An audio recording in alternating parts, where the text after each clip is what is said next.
I've been hearing a lot about the Fritaire air fryer, so I finally got a chance to try it myself, and it honestly didn't disappoint. The first thing I made was salmon, and my family would not stop talking about it. It came out super tender and juicy with that perfect texture that's usually hard to get just right. I love how easy it is to use. There are 9 preset options, so whether you're air frying, baking, roasting, or even dehydrating, you just press a button and it does the work.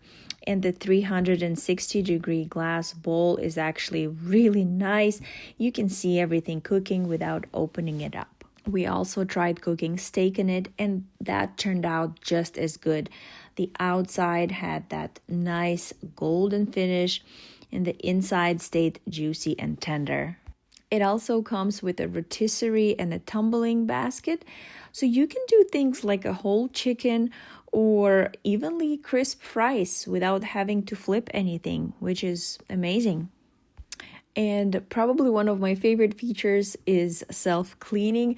You just add a little water and dish soap, press a button, and it basically cleans itself. Definitely makes a big difference after a long day. And just look at the steak. It's beautiful. It was juicy. Just came out perfect. Definitely check it out. You will love this air fryer.